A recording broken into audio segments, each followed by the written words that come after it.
vamos a ver el hiperaldosteronismo secundario. Hiperaldosteronismo secundario, esto se va a dar por activación del eje renina-angiotensina-aldosterona. Entonces, cualquier cosa que active el eje renina-angiotensina-aldosterona va a hacer que el paciente tenga hiperaldosteronismo secundario.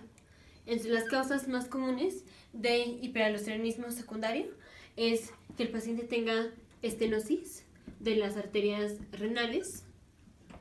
Esto es, aquí tenemos la aorta, aquí están las arterias renales, aquí están los riñones.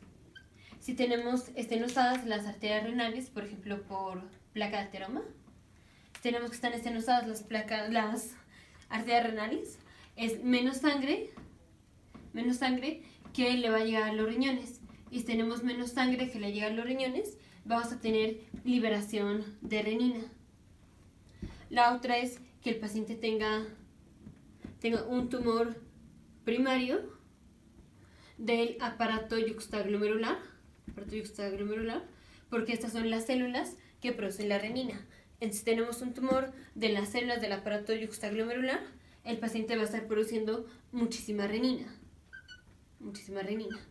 Y la otra es condiciones en donde tenemos disminución del volumen plasmático efectivo. Efectivo quiere decir volumen plasmático que está dentro de los vasos sanguíneos. Entonces vamos a poner ejemplos y ahorita vamos a ver qué es lo que queremos decir con volumen plasmático efectivo. En los ejemplos es cuando el paciente tiene falla cardíaca, o por ejemplo que el paciente tiene síndrome nefrótico, o que el paciente tiene cirrosis en donde tiene un aumento de la presión de la vena porta. Entonces vamos a ver en estos casos por qué. Esto es, por ejemplo, si el paciente tiene cirrosis, entonces está aquí el hígado, aquí está la vena porta, y la vena porta está compuesta por las venas mesentéricas superior e inferior, y la vena esplénica. Entonces no está muy específico así la anatomía, pero esta que es la vena porta está compuesta por las venas mesentéricas y la vena esplénica. Entonces, si el paciente tiene cirrosis, tiene un aumento de la presión en la vena porta. Y esto es un aumento de la presión hidrostática. Si aumenta la presión hidrostática intracapilar, esto promueve que la sangre o que el plasma se esté saliendo aquí al intersticio. Y plasma en el intersticio o líquido en el intersticio es edema. Este paciente va a venir con edema de la cavidad abdominal, es asitis. Y entonces, ¿qué pasa? Es un paciente que overall, o sea, en conjunto, tiene mucho más volumen plasmático, porque tiene todo el volumen que tiene aquí en los vasos sanguíneos, más el líquido que tiene aquí en el intersticio, que es el edema intersticial. Pero tiene poco volumen que está en los vasos. La mayoría del líquido está en forma de edema. Entonces tiene muy poco líquido que está en los vasos sanguíneos.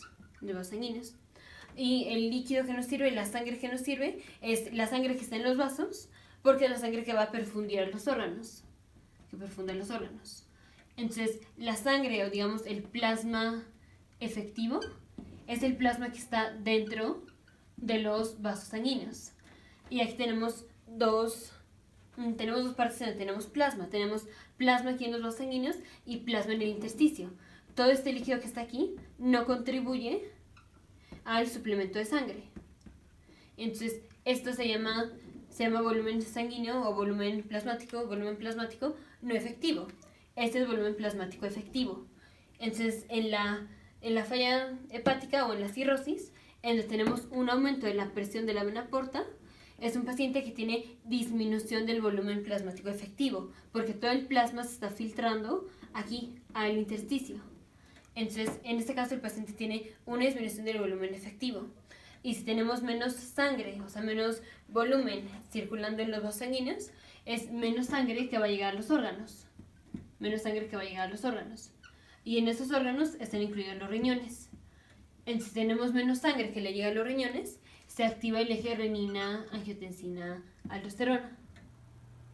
Renina, angiotensina, aldosterona. Lo mismo pasa con los pacientes que tienen síndrome nefrótico. Los pacientes que tienen síndrome nefrótico son pacientes que van a tener edema. Son pacientes que tienen edema. En este caso es porque tienen una disminución de la presión oncótica intracapilar.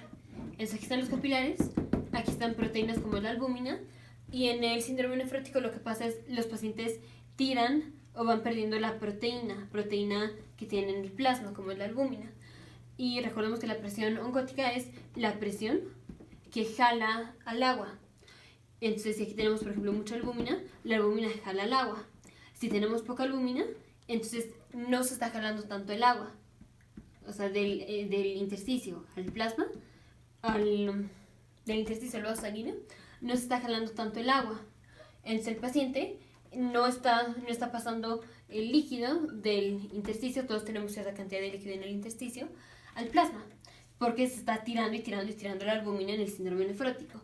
Y entonces vamos a tener más líquido aquí en el intersticio. Esto es edema, pero menos líquido aquí porque no se está pasando al vaso. Entonces, en síndrome nefrótico tenemos una disminución del volumen plasmático efectivo. Efectivo es el volumen que está circulando en la sangre, el volumen que está circulando en los vasos. Y en el paciente que tiene falla cardíaca,